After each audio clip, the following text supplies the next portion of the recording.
সম্মানিত দিনী ভাই বোন, এক ঈদগাহ মাঠে একাধিকবার সালাত হবে না, তার প্রমাণ এইটা।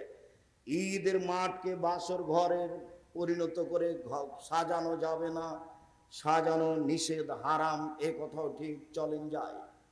আব্দুল্লাহ ইবনে উমর রাদিয়াল্লাহু তাআলা আনহু বলেন, আল্লাহর নবী ঈদের দিনে বের হতেন মাসিয়ান, পায়ে হেঁটে, ওয়ারজো মাসিয়ান, ফিরে আসতেন পায়ে হেঁটে। পায়ে হেঁটে যাওয়া ভালো, পায়ে হেঁটে আসা ভালো, সাথে সাথে বাহনে চড়ে যাওয়া যায়, আমরা হারাম মনে করি না, তবে পায়ে হেঁটে যাওয়া ভালো, পায়ে হেঁটে আসা ভালো। আনাস রাদিয়াল্লাহু তাআলা আনহু বলেন, কানান নবী সাল্লাল্লাহু আলাইহি ওয়া সাল্লাম ঈদান খালাফাত তরিকা, ঈদের দিনে আল্লাহ রাসূল রাস্তা পরিবর্তন করতেন, এক রাস্তায় আসতেন, এক রাস্তায় যেতেন। এটাও সুন্নাত, ঈদের দিনের ধারাবাহিক বাড়ি থেকে সুন্নাত চালু হচ্ছে। এক রাস্তা দিয়ে যাওয়া, আর এক রাস্তা দিয়ে আসা, পায়ে হেঁটে যাওয়া, পায়ে হেঁটে আসা।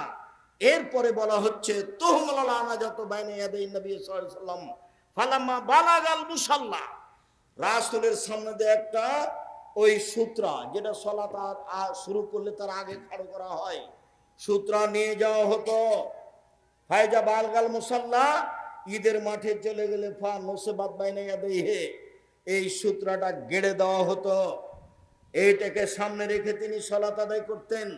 ওয়াযালিকা ইসাল্লি ফাদান লাইসা ফিহি শাইউন ইসতাতা'রা বিহি, এই জন্য যে ঈদের মাঠ ফাঁকা থাকতো, কোনো কিছু ঈদের মাঠে থাকতো না যেটা সামনে করে সালাত আদায় করা যাবে। শুনুন, ঈদের মাঠে মেহরাব তৈরি করা নাজায়েজ, ঈদের মাঠে মিম্বার তৈরি করা নাজায়েজ, ঈদের মাঠকে সাজানো হারাম, ঈদের মাঠকে বাসর ঘরে পরিণত করা হারাম, বাঁশ খাটা দিয়ে সাজানো জায়েজ নয়, একেবারেই ফাঁকা থাকবে। নিতান্তই দখলের উদ্দেশ্যে চতুর্দিক প্রাচীর দিয়ে ঘেরতে পারে, দখল হিসাবে, এছাড়া প্রাচীর দেওয়াও ভালো নয়। আল্লাহর নবী মসজিদে নববীর উপর দিয়ে হেঁটে এসে তিনি মাঠে ঈদের সালাত আদায় করতেন। আপনারা খুব ভালোভাবে জানেন, মসজিদ নববীতে 2 রাকাত সালাত আদায় করলে, অন্য মসজিদে 2 রাকাত সালাত আদায় করলে তার চেয়ে 1000 গুণ বেশি নেকি হবে।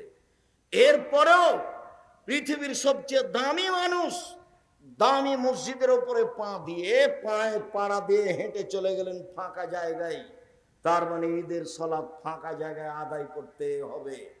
এরপরে বাড়ি থেকে বের হওয়ার সময় তাকবীর শুরু করতে হবে। ইবনু শিহাব জোহরি বলেন, কানান নাস ইউকাব্বিরুনা ফিল ঈদে হিনামা ইউখরিজুনা মিন মানাজিলিহিম, জনগণ তাকবীর শুরু করত যখন বাড়ি থেকে বের হতো, তখন তো ঈদুল ফিতরে। বাড়ি থেকে বের হওয়ার সময় বলতো আল্লাহু আকবার, আল্লাহু আকবার, লা ইলাহা ইল্লাল্লাহ, আল্লাহু আকবার, আল্লাহু আকবার, ওয়ালিল্লাহিল হামদ, আল্লাহু আকবার কাবীরা, আলহামদুলিল্লাহ কাসীরা, সুবহানাল্লাহি বুকরাতান ওয়া আসীলা। এই দোয়া আমি কোনোদিন প্রমাণ করতে পারিনি। অতএব এমনি আল্লাহু আকবার বলতে পারেন, সুবহানাল্লাহ বলতে পারেন, লা ইলাহা ইল্লাল্লাহ বলতে পারেন, আর এটাই খাস তাকবীর। আল্লাহু আকবার, আল্লাহু আকবার, লা ইলাহা ইল্লাল্লাহ, আল্লাহু আকবার, আল্লাহু আকবার, ওয়ালিল্লাহিল হামদ।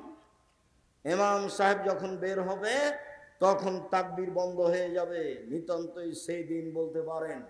তবে ঈদুল ফিতর যদি হয়, আব্দুল্লাহ ইবনে উমর ও আবু হুরায়রা রাদিয়াল্লাহু তাআলা ইয়াখরুজুনা ইলা সুক, ঈদুল আজহাতে আব্দুল্লাহ ইবনে উমর এবং আবু হুরায়রা রাদিয়াল্লাহু তাআলা বাজারের দিকে বের হতেন আর তাকবীর পাঠ করতেন প্রথম যুলহিজ্জা থেকে নিয়ে 13 তারিখ পর্যন্ত। যুলহিজ্জা মাসে 1 থেকে নিয়ে 13 দিন পর্যন্ত একটানা তাকবীর চলবে। আল্লাহু আকবার, আল্লাহু আকবার, লা ইলাহা ইল্লাল্লাহ, আল্লাহু আকবার, আল্লাহু আকবার, ওয়ালিল্লাহিল হামদ। ওইদিকে পুরুষ নারী হজ করতে গেছে, এহরাম বাঁধার পরে শুরু করেছে লাব্বাইক আল্লাহুম্মা লাব্বাইক, লাব্বাইক লা শারীকা লাক লাব্বাইক, ইন্নাল হামদা ওয়া নি'মাতা লাক ওয়াল মুলক লা শারীকা লাক। তোমার দরবারে উপস্থিত আমি তোমার দরবারে উপস্থিত, প্রশংসা তোমার, অনুগ্রহ তোমার, রাজত্ব তোমার, প্রশংসা তোমার, অনুগ্রহ তোমার, রাজত্ব তোমার, কোনো শরীক নাই তোমার। এইভাবে একবারে যে যেমন পারে চিৎকার করে বলবে, তাকবীর জোরে বলবে, আল্লাহু আকবার, আল্লাহু আকবার, লা ইলাহা ইল্লাল্লাহ, আল্লাহু আকবার, আল্লাহু আকবার, লিল্লাহিল হামদ। পুরুষেরা ঈদের মাঠে যাবে, মহিলারাও যাবে। ভালো মহিলা তো যাবে যাবে, যারা হায়েজ হয়েছে তাকে ঈদের মাঠে যেতে হবে, যেতেই হবে। উম্মে আতিয়া রাদিয়াল্লাহু তাআলা আনহা বলেন, উমিরনা নুখরিজাল হুইয়াদা জাওয়াতিল খুদুরে, আমাদের ঋতুবতীকে ঈদের মাঠে যেতে বলা হলো। আমাদের যারা যুবতী মেয়ে তাদেরকে ঈদের মাঠে যেতে বলা হলো। বলা হলো ইয়াশহাদনা জামাতাল মুসলিমিন দাওয়াতাহুম, তারা গিয়ে মুসলমানদের সাথে তাকবীরে শরীক হবে। ঋতুবতী মহিলারা বলবে আল্লাহু আকবার, আল্লাহু আকবার, লা ইলাহা ইল্লাল্লাহ, আল্লাহু আকবার, আল্লাহু আকবার, লিল্লাহিল হামদ। ঋতুবতী মহিলারাও ইহরাম বাঁধার পরে বলবে লাব্বাইক আল্লাহুম্মা লাব্বাইক, লাব্বাইক লা শারীকা লাক, লাব্বাইক ইন্নাল হামদা নি'মাতা লাক ওয়াল মুলক লা শারীকা লাক। যাদের হায়েজ হয়েছে তারা এই তাকবীর পাঠ করবে, তবে কাবা ঘর তওয়াফ করবে না এবং সালাত আদায় করবে না। হাজিরা যা করছে তাই করবে। আল্লাহর নবী আয়েশাকে বললেন, তুমি কাঁদছো কেন? আয়েশা বললেন, আর আপনারা হজ উমরা করে যাবেন, আমার তো উমরা হলো না, আমি শুধু হজ নিয়ে যাব, এই জন্য আমি কাঁদছি, আমার ঋতু হয়েছে। তখন আল্লাহ রাসূল বলছেন, চিন্তা করো কেন, হায়েজ তো আদমের মেয়েদের উপরে ফরজ করা হয়েছে, সবারই হবে, তোমারও হয়েছে, তুমি অত চিন্তা করো কেন? ইসনাইমা ইয়াসনাউল হজ, হাজিরা যা করে সেটাই করো। হাজিরা কোরআন তেলাওয়াত করে, তুমি কোরআন তেলাওয়াত করো। হাজিরা লাব্বাইক বলে, তুমি লাব্বাইক বলো। হাজিরা সুবহানাল্লাহ আলহামদুলিল্লাহ বলে, তোমরা সব কিছুই বলো। সালাত আদায় করো না, তওয়াফ করো না। এই বিবরণ পেশ করে, বুখারী মুসলিমের বিবরণ পেশ করে বলা হয়েছে ঋতুবতী মহিলারাও কোরআন মাজিদ ধরে পড়বে, এ কথাই ঠিক। শতদিনের তদন্তে এ কথাই আছে। ওরা সালাত আদায় করতে পাবে না, ওরা তওয়াফ করতে পাবে না। ঋতুবতী মহিলা ঈদের মাঠে যাবে, যেতেই হবে। যখন জোরালো আদেশ দেওয়া হলো, তখন একজন মহিলা বলল, এহদানা লাইসা লাহা জিব্বা, আমাদের কারো তো চাদর নাই, কেমনে যাবে? চাদর গায়ে দিয়ে যেতে হয়। উপস্থিত বৈঠকের মুসলিম বোন এমনি আছেন নাকি বসে, এই মেয়ে, এই মেয়ে, তোমার মাথায় কাপড় নাই কেন? শরম পাও না? তোমার বাপ নাই নাকি? তোমার লজ্জা হয় না কেন? তোমার শরম হয় না কেন? তোমার মা পাশে বসে আছে না? পাশে বসে আছে তোমার মা, তোমাকে দেখতে পায় না? তোমার মাথায় কাপড় নাই কেন? এ দেখো, এই দেখো, ঋতুবতী মহিলারাও যাবে মাথায় চাদর দিয়ে, গায়ে কাপড় দিয়ে, এ দেখো। তখন একজন মহিলা বলছে চাদর নাই যে। তখন আল্লাহ রাসূল বলছেন লিতুল বিসা সাহেবাতা মিন জিলবাবিহা, আর একজন বান্ধবীর চাদর নিয়ে যাবে, খালি মাথায় ল্যাংটা হয়ে হে হে করে চলে যাবে না, ঢং ঢং করে। এসেছে ওখানে এইভাবে। উপস্থিত বৈঠকের দিনী বোন, আপনি কি আপনার দেবরের সাথে এসেছেন? আপনি একটু শরম পান না? আব্দুর রাজ্জাক বিন ইউসুফ এসেছেন। মা হলে চারটা জিনিস লাগে। উপস্থিত বৈঠকের মুসলিম বোন শুনেন, যেটা আমি সব সময় বলছি, মা হলে চারটা জিনিস লাগে। এক, যেটা জাবের বললেন, জাবের বলছেন যে আমরা এখন মদিনায় ঢুকবো রাদিয়াল্লাহু তাআলা। আল্লাহ রাসূল বলছেন, এই থামো থামো থামো, আমরা এখানে রাতে থাকবো, সকালে যাব। তো জাবের রাদিয়াল্লাহু তাআলা বলছেন, আমি নতুন বিবাহ করেছি, আমাকে বাড়ি যেতে দেন। তো আল্লাহ রাসূল বলছেন, তুমি নতুন বিবাহ করেছো, কুমারী মেয়ে বিবাহ করেছো না তালাক প্রাপ্ত মেয়ে বিবাহ করেছো? তো জাবের বললেন, আমি তালাক প্রাপ্ত মেয়ে বিবাহ করেছি। তো আল্লাহ রাসূল বললেন, তুমি কুমারী মেয়ে কেন বিবাহ করলে না? তুমি তার সাথে খেলতে, তোমার সাথে খেলতো। তখন জাবের রাদিয়াল্লাহু তাআলা বলছেন, আল্লাহ রাসূল শোনেন, আমার একটা কথা শোনেন আল্লাহর নবী, আমার বাপ উহুদের যুদ্ধে শহীদ হয়েছেন 9 জন মেয়ে রেখে, আমার 9টা বোন আছে। আমি আমার বোনদের সমবয়সের মেয়েকে আক্রাহন উজাব্বেজা মিসলাহুন না, ওদের সমবয়সের মেয়েকে আমি বিবাহ করা পছন্দ করিনি 4টা কারণে। আল্লাহ নবী শোনেন, আমার আব্বা উহুদের যুদ্ধে শহীদ হয়েছেন 9 জন মেয়ে রেখে, আমার 9টা বোন আছে, আমার বোনদের সমবয়সের কম বয়সের মেয়েকে আমি বিবাহ করিনি চারটা কারণে। এক, লে তুয়াল্লে মাহুন্না, আমার বউ যেন আমার বোনদেরকে বিদ্যা শিখাতে পারে। প্রথম বিদ্যা মাকেই শিখাতে হবে। এই জন্য পুরুষের সাথে সাথে মহিলা শাখাও খুলতে হবে, এ কথাই ঠিক। জামিয়া সালাফিয়া ডাঙ্গিপাড়া পবা রাজশাহীর মহিলা শাখার জন্য আলহামদুলিল্লাহ তানোর গোদাগাড়ির লোক জমি দিয়েছে 60 বিঘা। 33 শতকের বিঘায় কতখানি দিয়েছে? 60 বিঘা। তারা 100 বিঘার প্রজেক্টের প্রস্তাব দিয়েছে যে আমরা 100 বিঘা জমি এখানে করে দেব। মহিলা বিশ্ববিদ্যালয়ে মহিলাদের শিখাতেই হবে। রূপগঞ্জ নারায়ণগঞ্জে মহিলাদের শাখায় জমির পরিমাণ হলো 22 বিঘা। কতখানি? 22 বিঘা। ওই প্রতিষ্ঠান 51 বিঘা জমির উপরে। সম্মানিত দিনী ভাই বোন, মহিলা শাখা দিনাজপুরও আছে, মহিলা শাখা বরিশালও আছে, মহিলা শাখা চট্টগ্রামেও শুরু হবে ইনশাল্লাহ। সময়ের গতিতে চট্টগ্রাম, ময়মনসিংহ, নোয়াখালী, ফেনী, যশোর, কুষ্টিয়া এসব ডিস্ট্রিক্টে জমি রেডি আছে। সময়ের গতিতে প্রতিষ্ঠান চালু হবে ইনশাআল্লাহ। সম্মানিত দিনী ভাই বোন, কলমডাঙ্গা এলাকাবাসী, আপনাদেরকে মহিলা শাখা সুন্দরভাবে গড়ে তোলার চেষ্টা করতে হবে। আলেম ওলামাদের বেশি বেতন দিয়ে ভালো আলেম নিয়ে আসার চেষ্টা করতে হবে। রাজশাহী জামিয়া সালাফে এক একজন শিক্ষকের বেতন 60-৭০ হাজার করে। খাওয়া থাকা ভিন্ন, ওর পিছনে খাদেম ভিন্ন। মদিনে থেকে যারা এসেছেন তাদের বেতন লাগে না, তবে খাদেম লাগে, খাওয়া লাগে, বাবুর্চি লাগে। বাবুর্চি ভিন্ন, খাদেম ভিন্ন, অনেক পয়সা খরচ আছে তাদের পিছনে। আলহামদুলিল্লাহ খুব ভালো অবস্থায় জামিয়া সালাফে দেশে চলছে। আমার মনে বড় সাধ, এই দেশের মাটিতে আমি উন্নত মানের প্রতিষ্ঠান গড়বই ইনশাআল্লাহ। যেখানে ছেলে মেয়ে বাংলা, ইংরেজি, আরবি উন্নত মানের শিক্ষা অর্জন করে জাতির অন্যায়ের বিরুদ্ধে লড়বে, মুখে কলমে মিডিয়ায় লড়বে ইনশাআল্লাহ। সেটাই জামিয়া সালাফিয়া রূপগঞ্জ, নারায়ণগঞ্জ, ঢাকা, সেটাই জামিয়া সালাফিয়া ডাঙ্গিপাড়া পবা রাজশাহী। এ দেশের সর্ববৃহৎ প্রতিষ্ঠান জামিয়া সালাফিয়া, শিক্ষার মানে সর্বোচ্চ প্রতিষ্ঠান জামিয়া সালাফিয়া, শিরক মুক্ত প্রতিষ্ঠান জামিয়া সালাফিয়া, বিদআত মুক্ত প্রতিষ্ঠান জামিয়া সালাফিয়া, দল মুক্ত প্রতিষ্ঠান জামিয়া সালাফিয়া, সংগঠন মুক্ত প্রতিষ্ঠান জামিয়া সালাফিয়া, হিংসা মুক্ত প্রতিষ্ঠান জামিয়া সালাফিয়া, দেশের অমূল্য সম্পদ জামিয়া সালাফিয়া। আমি এলাকাবাসীকে অনুরোধ জানাচ্ছি, আপনারাও কলমডাঙ্গা মাদ্রাসা পুরুষ ও মহিলা শাখাকে একটা ভালো মানের তৈরি করার জন্য জীবন বাজি রেখে লড়ে যান। ফলাফল আল্লাহ দিবেন ইনশাআল্লাহ। 2013 সালের 24 আগস্ট মঙ্গলবার আমি বলেছিলাম আমার হাতে টাকা নেই, কথা সত্য। প্রতিষ্ঠান গড়বে, কথা সত্য। ইনশাআল্লাহ গড়বে। টাকার হিসাব পরে, সিদ্ধান্ত আগে। ভালো মানে ছেলেদের প্রতিষ্ঠান গড়তে হবে, ভালো মানে মেয়েদের প্রতিষ্ঠান গড়তে হবে। জীবন বাজি রেখে চেষ্টা করেন, আল্লাহর কাছে প্রার্থনা করেন, কাজে সফল হবই ইনশাআল্লাহ।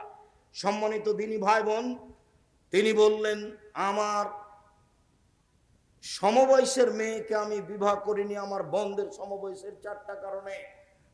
এক, আমার স্ত্রী আমার বোনদেরকে শিখিয়ে দিবে, মেয়েদের শিখিয়ে দিতে হবে, মাকে শিখিয়ে দিতে হবে। 2, শিষ্টাচার শিখাবে আমার স্ত্রী আমার বোনদেরকে, ছেলে মেয়েকে মাকে শিষ্টাচার শিখাতে হবে। মাই জানে না শিষ্টাচার কাকে বলে, ও শিখাবে কি? ওর বাপে বিবাহ দিয়েছে, স্বামীর কাছে গেছে, এই জন্য ছেলে হয়ে গেছে। ও কি জানে শিষ্টাচার কাকে বলে? ও কি বাচ্চাকে কাপড় পরানো জানে? ও কি দরজা বন্ধ করা জানে? ও কি বাচ্চাকে জামাটা কিভাবে পরাতে হবে সেটা জানে? ও কি ভাত রান্না করা জানে? ও কি দরজাটা বন্ধ করা জানে? ও যখন ভাতের পাতিলে চাউল দেয় তখন 2-3টা চাউল নিচে পড়ে গেছিল, ও তো উঠিয়ে নেয়নি। দুইজন তিনজন মিলে যদি চাকরি করে তবুও বাড়িতে বরকত থাকবে না। ও ভাত রান্না করা জানে না, ও দরজা বন্ধ করা জানে না, ও ছেলে মেয়েকে জুতা স্যান্ডেল পরাতে জানে না, সে মা নয়, ও একজন হস্তিনী মা। ও হচ্ছে কি মা? ও হচ্ছে একটা হস্তিনী মা। আমি বলি না তাকে রাখতে হবে, তবে আমি তাকে তালাক দেওয়ার জন্য আদেশ করিনি, পরামর্শ দিই। বউ ভালোই নিয়ে আসতে হবে, এ কথাই ঠিক। রাসূল সাল্লাল্লাহু আলাইহি সাল্লাম যখন বললেন চারটে জিনিস আছে যার সুখময় জীবন তার, চারটে জিনিস আছে যার সুখময় জীবন তার, তখন এক নম্বরে বললেন আল মারাতু সালেহা, ভালো স্ত্রী। দুই নম্বরে বললেন আল জারু সালেহ, ভালো প্রতিবেশী। তিন নম্বরে বললেন আল মারকাবুল হানি, একটা ভালো গাড়ি। চার নম্বরে বললেন আল বাইতুল ওয়াসি, থাকার ঘরটা প্রশস্ত। আবার বললেন আর দুনিয়া কুল্লুহা মাতা খায়রু মাতাই দুনিয়াল মারাতু সালেহা, সারা পৃথিবী সম্পদ, সবচেয়ে দামি সম্পদ হচ্ছে ভালো মহিলা। ভালো মহিলায় পৃথিবীতে সবচেয়ে দামি সম্পদ। সম্মানিত দিনী ভাই বোন, আল্লাহর নবী বললেন শোনো, চারটে জিনিস সবচেয়ে দামি, তিনটে জিনিস সবচেয়ে দামি। এক, ওই জিবা, যে জিবা সুবহানাল্লাহ আলহামদুলিল্লাহ বলতে পারে। দুই, ওই অন্তর যে অল্পতে তুষ্ট হয়।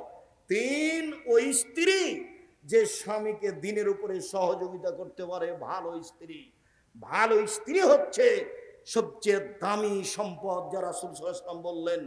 আল্লাহ নবী বললেন খায়রুন নিসায়ে, মহিলাদের মধ্যে সবচেয়ে ভালো মহিলা হচ্ছে ওই স্বামী আদেশ করলে পালন করে, স্বামীর সাথে কথা বললে হাসি মুখে বলে, স্বামী বাড়িতে না থাকলে নিজেকে হেফাজতে রাখে, কারোর সাথে মোবাইলে কথা বলে না, দেবর ভাসুরের সাথে গল্পে জড়িয়ে পড়ে না। এই হলো সবচেয়ে ভালো নারী। আল্লাহর নবী বললেন সবচেয়ে ভালো মহিলা যে স্বামীর সাথে কথা বললে হাসি মুখে বলে, স্বামী আদেশ করলে পালন করে। দিন রাত খালি ঝগড়া। আব্দুর রাজ্জাক সাহেব, আপনি না হয় বলছেন আমার স্বামীর মুখখানি এতই খারাপ, এতই খারাপ, চাঁপাইনবাবগঞ্জের ভাষার মুখখানি একবারে মনে করে ঘিনঘিনা মুখ, এভাবে গালি দেয় যার আমি সহ্যই করতে পারি না। তাই আমাকে যখন বলে এক গ্লাস পানি দে, তো তখন এক গ্লাস পানি নিজে এইভাবে রেখে দিই ঠেকুস করে, দিয়ে আমি উল্টা ঘুরে দাঁড়াই, ওকে আমি সহ্যই করি না। আপনি মেনে নেন, তিতা লাগুক আর মিঠা লাগুক, নইলে সংসার বাদ দেন। এইভাবে ঝুলন্ত থাকা হবে। আর আপনাকে আমি দিন রাত বলে আসছি, স্ত্রীকে গালি দিতে হয় না, কটু কথা বলতে হয় না, মারতে হয় না, মন্দ কথা বলতে হয় না। স্বামী হলে পাঁচটা জিনিস লাগে। এক, ভালো মানের পড়তে দিতে হয়। দুই, ভালো মানের খেতে দিতে হয়। তিন, কটু কথা বলতে হয় না।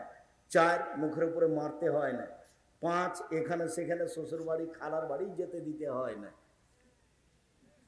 বাড়িতে থাকবে। জরুরি প্রয়োজন ছাড়া বাড়ি ত্যাগ করবে না, খুব জরুরি প্রয়োজন ছাড়া বাড়ি ত্যাগ করবে না। ওই হলো স্বামী। স্বামী হলে পাঁচটা জিনিস লাগে।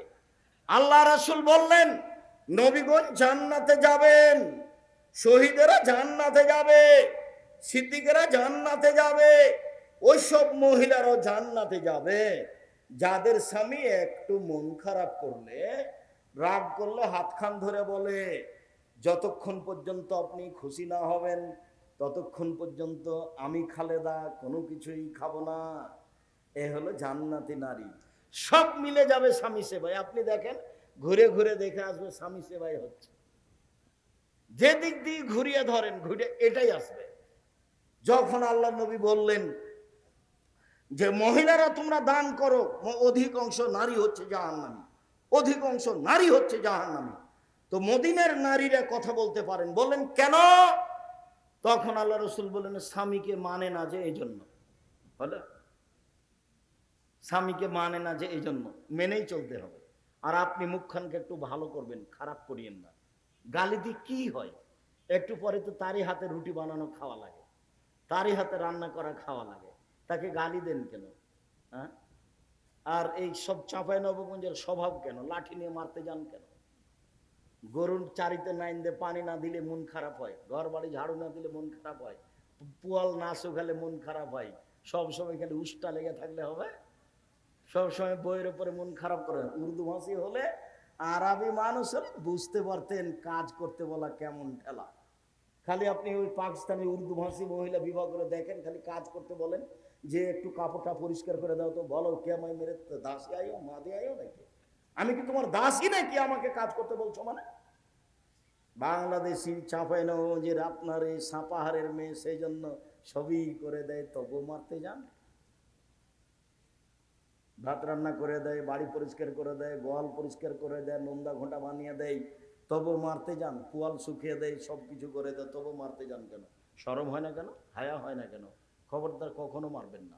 চলেন এবার মাঠে চলে যাই। ঈদের সলাৎ, ঈদের সলাৎ এর পূর্বে কোনো কিছু হবে না, কোনো বক্তব্য হবে না, কোনো তাকবীর বলতে বলা হবে না, কোনো কিছু হবে না। ঈদের মাঠে প্রথম হবে সলাৎ। ঈদের মাঠে প্রথম কি হবে? সলাৎ। এরপরে ইমাম দাঁড়িয়ে বক্তব্য দিবেন। খুতবা একটাই হবে, দুইটা নয়। খুতবা একটাই হবে, দুইটা নয়। মোটামুটি ঈদের সলাৎ শেষ করলাম। শেষে সবাই মিলে হাত তুলে দোয়া হবে না। হাত তুলে দোয়া করা ব্যক্তিগত ব্যাপার।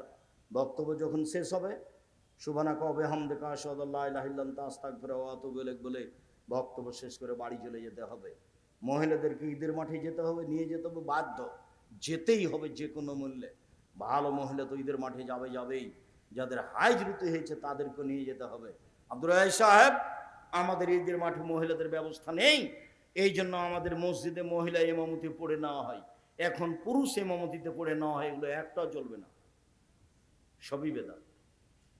মহিলাদের ইমামতিতে চলবে না। পুরুষের একজন ইমামতি দিয়ে কোনো একটা দুর্ঘটনা তো হতে পারে, সেটা নিয়মিত হবে, এটা কথা হলো? সেটা নিয়মিত হবে কেন? সম্মানিত দিনী ভাই বোন, আমি আজকের আলোচনার শেষের দিকে চলে আসলাম। তোমার অনেকগুলো জিজ্ঞাসা নাকি? আচ্ছা, সম্মানিত দিনী ভাই বোন, প্রতিষ্ঠান আপনাদের কলমডাঙ্গা একটা ঐতিহ্যবাহী প্রতিষ্ঠান, আগে থেকে এখনো হোক, এটা আমি আন্তরিকভাবে কামনা করি। মর্মে আপনাদের ছেলেরা আপনাদের কাছে আসছে, উঠে যাওয়ার সফলতা নয়। 10 টাকা হোক, 5 টাকা হোক, 50 টাকা হোক, 200 টাকা হোক, কেউ ফিরিয়ে দিবেন না। আমার দিকে দেখেন, আল ইয়াদুল উলিয়া, এই ছেলেরা যাও। আর ইয়াদুল উলিয়া খায়রু মিন ইয়াদিস সুফলা।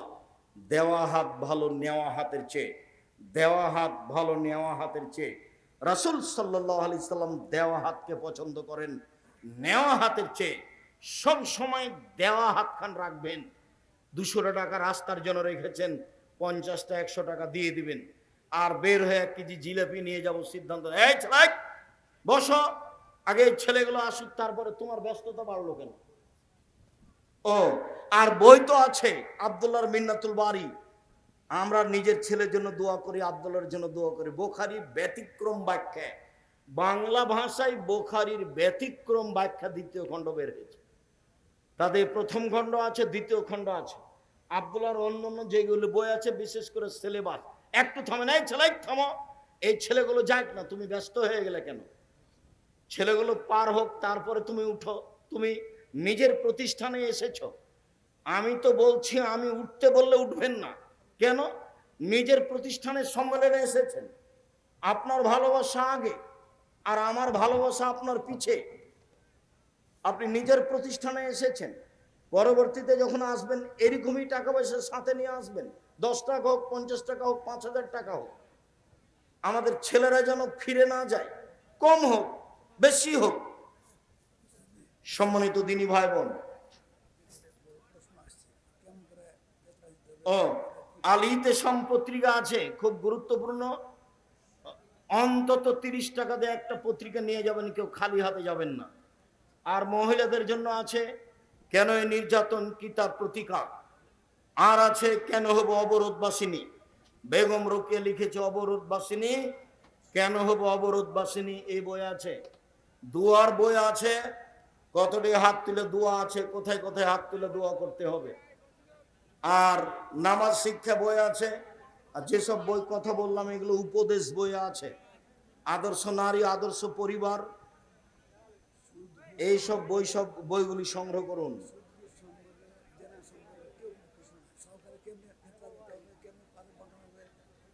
সেগুলো আজ তো উত্তর দিনে তো দেখি।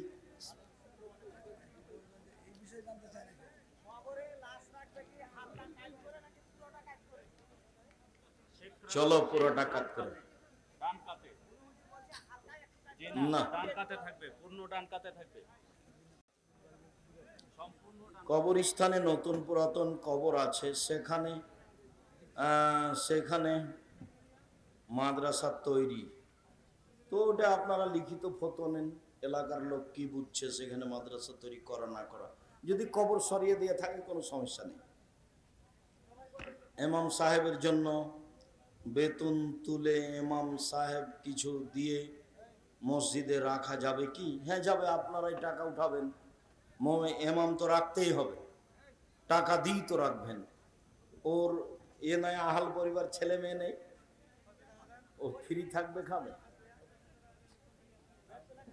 আসসালামু আলাইকুম জনাব, যদি কোনো ব্যক্তি নিয়মিত তাহাজ্জুদ সালাত পড়েন, তার জন্য সবচাইতে কোন সালাতটি উত্তম, তাহাজ্জুদ না তারাবি? তাহাজ্জুদ। পুরুষের চরিত্র রক্ষার জন্য নারীদের পর্দা করতে হয়, নারীর জন্য পুরুষের কেন পর্দা করতে হয় না? পুরুষকে আল্লাহ পর্দা করতে বলেছেন, চক্ষু নিচু রাখতে বলেছেন। অকুলিল মুমিনাত অকুলিল মুমিনিনা, মোমেন পুরুষ নারীকেও আল্লাহ চক্ষু নিচু করতে বলেছেন। ডিজিটাল প্রজেক্টরের মাধ্যমে মহিলাগণ ওয়াজ শ্রবণ করার পাশাপাশি বক্তাকে প্রত্যক্ষ করা বা দেখা কতটুকু শরীয়ত সম্মত? একবারে 100 সম্মত। একটু দলিল দিবেন? হ্যাঁ, এই ছেলেরা থামো তো, দলিল নাও তো। এই যে প্রজেক্টরের মাধ্যমে মহিলারা যে আমাদের দেখছে, তার প্রমাণ কি? প্রমাণ নাম্বার 1, যোদ্ধারা মসজিদে খেলাচ্ছে, যুদ্ধ শিখছে। দেখুন আয়েশা রাদিয়াল্লাহু তাআলা রাসূলের পিছন দিকে দাঁড়িয়ে ওদের খেলা দেখছে। ওরা কিন্তু আয়েশাকে দেখেনি, কিন্তু আয়েশা কোথায় দাঁড়িয়ে খেলা দেখছেন? রাসূলের পিছনে দাঁড়িয়ে, কাঁধের উপর দিয়ে। তো আয়েশা বলছেন, আল্লাহর নবী আমাকে কত ভালোবাসতেন, তিনি স্ত্রীদের কত ভালোবাসতেন। আমি তো কম বয়সের মেয়ে, খেলা দেখতে কত আগ্রহী, আপনারা তো বুঝছেন দুনিয়াবাসী। ঘন্টার ঘন্টা দাঁড়িয়ে আছে, আমাকে একবারও বলে না হয়েছে হয়েছে আর কতক্ষণ থাকবা, হয়েছে একবারও বলে না। আমি যতক্ষণ দেখতে থাকলাম ততক্ষণ তিনি দাঁড়িয়ে থাকলেন। 2, যখন জাফর রাদিয়াল্লাহু তাআলা এবং আব্দুল্লাহ ইবনে রাওহা যোদ্ধারা যখন শহীদ হয়ে আসলেন, মসজিদ আল্লাহ রাসূল বসলেন। আল্লাহ রাসূলকে এসে বলা হলো যে তারা খুব কান্নাকাটি করছে, ছেলে মেয়েরা। তো যে এসে বলল কান্নাকাটি করছো, ওকে আল্লাহ রাসূল বলেন তুমি যাও না, ওদেরকে বাড়িতে ঠেকাও যেন কান্নাকাটি না করে। তো লোকটা আবার এসে বলছে সামলাতে পারি না, তুই চিল্লাচিল্লি করে কাঁদছে। তো আয়েশা রাদিয়াল্লাহু তাআলা বলছেন, আমি দরজার একটা ফাঁকা দিয়ে ভাঙা জায়গাতে দেখছিলাম, ওই যে লোকটা এসে বারবার বলছে। তখন আমার মনটা খারাপ হলো, এই লোক, এই তোমাকে যেটা বলেছে সেটা শোনো না কেন? আয়েশা কিন্তু এটা জোরে বলছেন না, হাদিসে এসেছে, এই লোক তোমাকে যেটা বলেছে সেটা শোনো, ওদেরকে ঠেকাও। তুমি খালি বারবার এসে বলো কেন যে সামলাতে পারি না, সামলাতে পারি না। 2, ওটা বুখারী এটাও বুখারী, প্রজেক্টর জায়েজ করছি, বোঝা যায় না। 3 নম্বর হলো, আব্দুল ইবনে মাকতুম ছিলেন অন্ধ মানুষ। তো এক মহিলার স্বামী মরে যাওয়ার পরে 4 মাস 10 দিন থাকার জায়গা ছিল না, কোথায় থাকবে? তো মহিলাকে বলেছিল যে তুমি ওই আব্দুল ইবনে মাকতুমের বাড়িতে থাকো, ও তো তোমাকে দেখে না, তুমি যেভাবেই থাকো না কেন। এই যে 4 মাস 10 দিন। শুনেন শুনেন, আমরা একটা হাদিস পড়েছিলাম যে আল্লাহর নবীর পাশে তার 2 জন স্ত্রী বসেছিলেন, তখন আব্দুল ইবনে মাকতুম আসছেন। তো আল্লাহ রাসূল বলে তোমরা সরো, ওই যে আব্দুল ইবনে মাকতুম আসছে। আল্লাহ রাসূল, ওরা যে আমাদের দেখতে পায় না তো। আরে ওরা দেখতে পায় না, তোমরা তো দেখতে পাচ্ছ। মানে হ্যাঁ আমরা তো দেখতে পাচ্ছি। এই হাদিস জয়ীফ, আমলযোগ্য নয়। আগেরগুলো সব বুখারী মুসলিম। একাধিক হাদিস দ্বারা প্রমাণ, প্রজেক্টর যায়, মহিলারা দেখতে পারে, পুরুষেরা নয়। না এখন না, তোমার কথা বলে, আপনি কথা বললে বেশি হয়। শেখ ফরিদ ব্যক্তির নামে ইফতারের আয়োজন করা যাবে কি? জি না।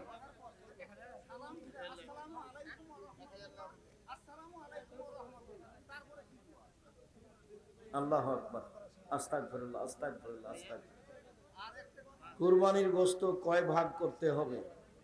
ভাগের কোনো সহি প্রমাণ নেই, 3 ভাগ করলে কোনো সমস্যা নেই। মৃত ব্যক্তির নামে কুরবানি হবে না, মৃত ব্যক্তির নামে ইফতার হবে না, মৃত ব্যক্তির নামে ইফতার হবে না, মৃত ব্যক্তির নামে কুরবানি হবে না। ঈদের সালাতের পরেও ফিতরা বিতরণ করতে পারে, আগেও করতে হবে, বিতরণটা সুবিধাই, উঠাতে হবে আগে না। হয়েছে হয়েছে হয়েছে। 4 রাকাত বিশিষ্ট সুন্নাত নামাজে কয়টা সূরা লাগবে? ফরজের মতো করে পড়বেন, আগের 2 রাকাতে অন্য মিলাবেন, পরের 2 রাকাতে মিলাবেন না।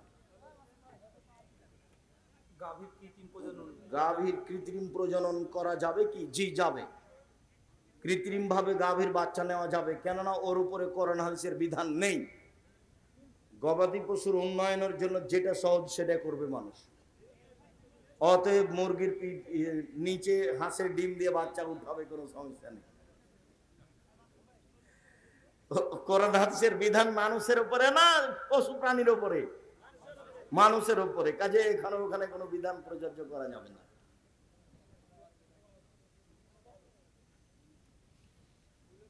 ফরজ বাদে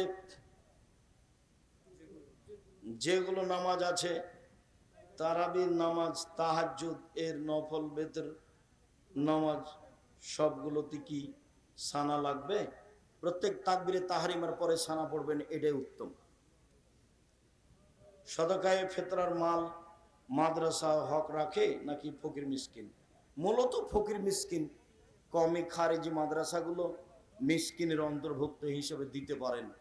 তবে মূলত ফকির যারা চেয়ে বেড়ায়, মিসকিন যারা চাইতেও পারে না, সংসারে চলে না, এদেশের কওমি মাদ্রাসাগুলো কাছাকাছি, তাই ফকির মিসকিনকে দিবেন আর প্রতিষ্ঠানে দিতে পারবেন না। তবে ফকির মিসকিন ভালো। কি আছে লিখা?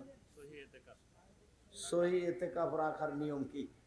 সহি, সব সহি হয়ে গেল। 10 দিনের জন্য এতেকাফ করতে হবে।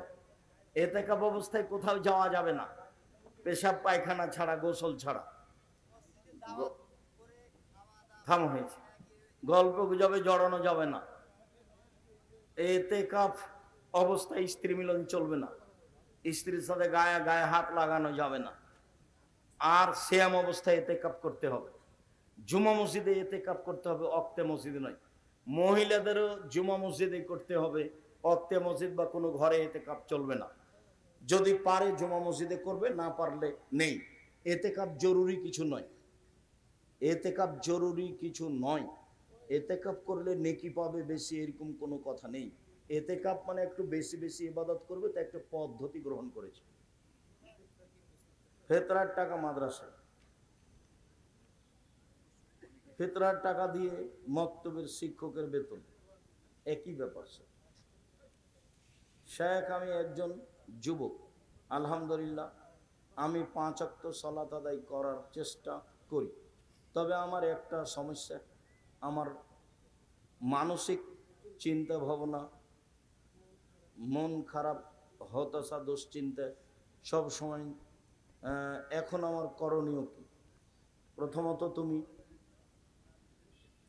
ফজরের সালাতের পরে, সকাল সন্ধ্যা মাগরিবের সালাতের পরে আল্লাহুম্মা আউযু বিকা মিনাল হাম্মি ওয়াল হুজনি ওয়াল আসি ওয়াল কাসলি ওয়াল জুবনি ওয়াল বুখ ওয়া গালাবাতিদ দাইনি ওয়া কাহরি রিজাল, এই দোয়া পড়ো। সন্ধ্যা মাসনুন দোয়াগুলো, সব মাসনুন দোয়াগুলো মুখস্থ করো। বিশেষ করে এই দোয়াটা পড়তে শুরু, চিন্তা দূর হয়ে যাবে ইনশাআল্লাহ। চিন্তা করো না, আল্লাহ তাকদীরকে বিশ্বাস করো। শেখ, আমরা জানি আরবি তারাবি 8 রাকাত, কিন্তু আমাদের এখানে তারাবি 10 রাকাত পড়িয়েছে, পড়াতে পারে। 10 রাকাতের হাদিস পাওয়া যায়, তবে 8 রাকাতই সব হাদিস। শেখ, আমি যতটুকু জানি, ফিতরার শেখ দান করার ফলে কবরের আযাব বন্ধ হয়ে যায়। জি, বুখারী মুসলিমের হাদিস। একজন লোক এসে বলছে, আমার বাপ মারা গেছে, টাকা পয়সা ছেড়ে গেছে, ওসিয়ত করেননি, হাল ইউকাফিরু আনহু আন আতাসাদ্দাকা আনহু, আমি আমার বাপের নামে দান করলে তার পাপ মিটে যাবে? কারণ নাম, উনি বললেন হ্যাঁ। চিন্তা করো না, বাপ মায়ের নামে দান করো। সৌদি আরবের সাথে সিয়াম রাখা যাবে কি? জি না, এবার নগদ মিথ্যা কথা। সারা পৃথিবীতে সূর্য বিভিন্ন সময়ে ডুবে, চন্দ্র বিভিন্ন সময়ে ডুবে উঠে, অতএব ঈদের দিনও ভিন্ন, আর সব ইবাদতও ভিন্ন। ওয়াজ মাহফিলে কসমেটিক্সের দোকান বসানো যাবে কি? সবগুলো থেকে বিরত থাকা ভালো, চেষ্টা করতে হবে। গ্রামের সকলের ফিতরার চাউল টাকা সরদারের নিকট।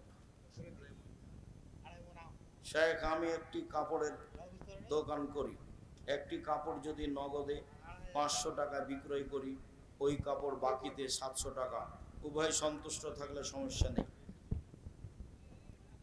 ফেতরার টাকা কাকে কাকে দেব? শেখ, ফেতরার মাল মসজিদের সামনের দেওয়ালে কি উমরা করতে গিয়ে 31টা সিয়াম করেছে, ওখান থেকে না 30টার পরে ওকে থেকে যেতে হতো এমনি। কেন? আরবি মাস হলো মানে 10, মানে 20, মানে 30, এবার আবার আরবি মাস 10, 20, এবার বৃদ্ধাঙ্গন একটা চেপে ধরা হয়েছে 29, মানে আরবি মাস কিয়ামত পর্যন্ত 31ও হবে না, 28 হবে, 30 হবে না, হয় 29 হবে। অতএব তার একটা রোজার বেশি হয়েছে, ভুল হয়েছে, এ অন্যায় করতে হতো না, এমনি থাকতে হতো, পরের দিন ঈদ করতো। কথা বুঝতে পারেননি? আর আরবি মাস ওই ইংরেজেরা খ্রিস্টানেরা কিভাবে একটার মধ্যে ঢুকিয়ে আর একটাকে বেশি করে কমিয়ে ঘুরে ঘুরে শীতের দিনে জানুয়ারি নিয়ে গেছে। খুব বুদ্ধি করে করেছে এগুলো, আর নয়। শুকরিয়া আল্লাহ, আমাদের যারা মারা গেছে তাদের কবরের শাস্তি মাফ করো। আমরা যারা অসুস্থ তুমি তাদের আরোগ্য দান করো। আমরা যারা বেঁচে আছি তুমি তাদেরকে তোমার রাসূলের পদ্ধতি অনুযায়ী চলার তৌফিক দান করো। তোমার দরবারে এই জোরালো দাবি দাওয়া রেখে আজকের আলোচনা এখানে শেষ করলাম। কেউ পত্রিকা ছেড়ে যাবেন না, 30 টাকা দামের একটা পত্রিকা ছেড়ে যাবেন না। আর আব্দুল্লাহর মিন্নাতুল বাড়ি আছে, বোখারির ব্যাখ্যা ব্যতিক্রম।